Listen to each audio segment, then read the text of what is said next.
Hey guys, just wanted to make a quick little video sharing 4 tips of what you need to know before you consider starting a band.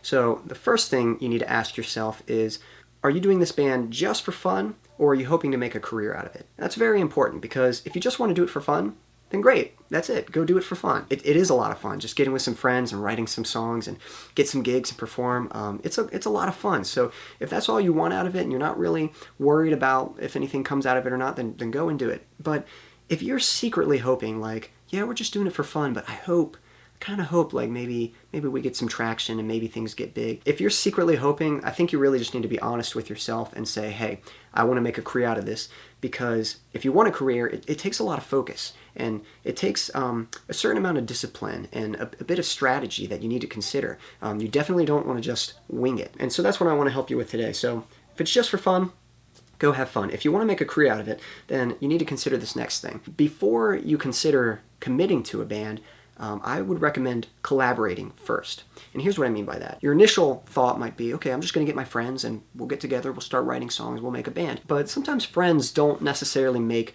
the best bandmates, because you need to pair up with people who really want a career out of music just like you. You need to pair up with people who are going to pursue it with or without you. So in the case of, I had a band with some friends, and we were actually a pretty good band. I think we had the potential. But some of the bandmates, you know, they had interest in other fields of work. Music wasn't really what they wanted to do. They were doing it because it was fun and they enjoyed it and they liked the kind of music, but they just had other endeavors that they wanted to pursue.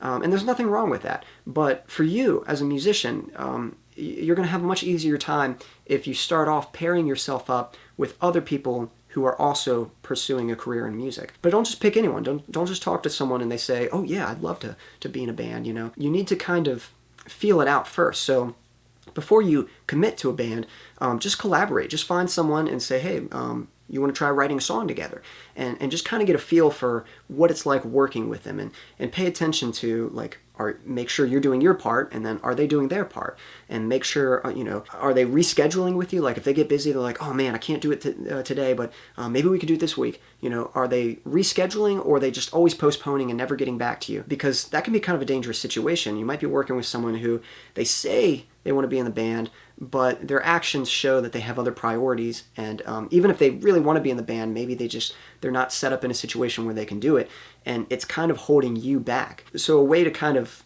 prevent getting into that sticky situation, don't commit a band right away. Just collaborate, and that way if it kind of falls through, it's not like it was this big thing to begin with, and they don't feel like, you know, you're going on without them, because it was just sort of this little side project that you were doing together. But then if it does work out, if you find someone and you know, they prove to be very reliable with doing their work and rescheduling with you and helping figure things out, you can take it a step further and say, hey, what would you think about actually being in a band and trying to do this as a career?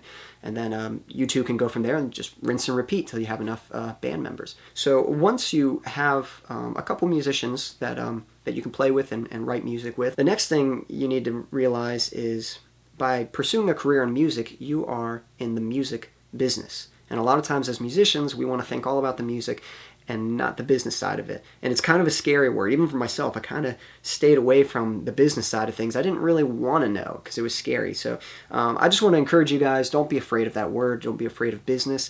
And do yourself a favor and really try to educate yourself about it, because the business is constantly changing. The music business is not what it used to be. If you just want to go out there and get a record deal, like, that's a potential avenue that you could try, but I wouldn't even say that's the best avenue. A record deal really used to mean something, but nowadays record companies need musicians more than musicians need record deals. You're probably better off just being an independent musician. And that's the thing you need to realize too, is there are a lot of ways to make money with music, but you need to figure out which one is the best fit for you. And the only way you're going to figure that out is by research. The music business, ironically, doesn't actually make that much money from music anymore. Music is kind of like your free gift. Like, you sort of present it to people, that's what they enjoy, and that's what helps you build an audience. But you're going to need something else to sell. You're going to need some other way to make money. And ideally, as an independent artist, you're probably going to need to set up multiple streams of income.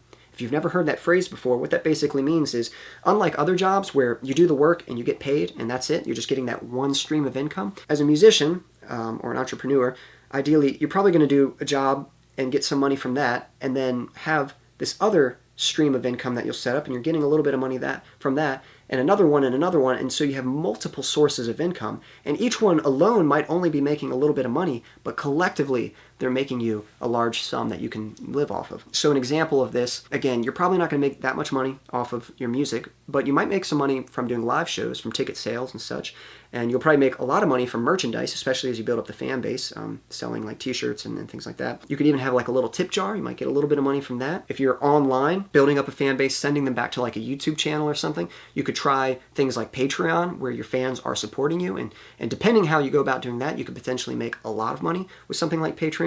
And then you could do sponsorships and partner up with other people, especially if you're doing things like with gear, or if you have some kind of product, or if you're doing like music lessons, either personally or online or something. So there are these other avenues where you can be making money, and then collectively you can make a good amount. So do some research. Definitely look into the music business and try to figure out like what you're going to do. However, I will say, don't stress out, because it can be kind of freaky, like, oh, I got to figure all this out. Just focus on the simple stuff first. Focus on writing your songs, getting out there and actually playing in front of people, and then you can kind of figure out, all right, how are we going to sustain this? Which brings me to my last tip, which is just do it. Stop waiting for everything to be perfect and just get out there and do it. And that's something that I'm still working on myself. I would write a song, and to me, I have to record the song so that it's complete and it's finished, and then I got to shoot a music video for it. And I like doing that. I still intend to do that, but really all you need to do, you just need the song to be done to the point where you can actually perform it. And then as you're practicing and as you're getting out there and performing, it's actually good to, like, once you've got 5 songs, you can get out there and start playing live shows. And it's actually good to start building up an audience that will be anticipating your releases. So they'll be waiting for you to release a single or an EP or an album, which nowadays I think it's probably better to release singles rather than to release a whole album just once every 2 years or something like that, just by the way that things are going with the industry and how people consume content. So that's all stuff to consider, but the main thing is that you're actually doing it. It can be intimidating to think, oh, I got to figure it all out, I got to know. I have a bad habit of figuring out step 10 before I've even taken step 1. And there's nothing wrong with thinking ahead, but just don't do it so much that it keeps you from taking that first step. So anyway, I hope this was helpful to some of you guys. This is all I can really share. I wish I had more advice, but I'm still learning myself. I've got enough songs now where I'm looking into playing some live shows. I'm really excited about that. So as I learn more, I'll share it with you guys. But if you're in the same situation where you've got some songs, just practice, collaborate with some people, and see if you can find some musicians. And even if you don't have a full band yet, you can always find other musicians and sort of hire them, say, hey, could you help us play these songs? Like, we can't pay you an individual fee, but you'll get an equal cut of whatever we're paid from the venue and stuff. So that's a way you can kind of get some musicians to play with you while you're still trying to form a band. Hope you guys found that helpful. Until next time.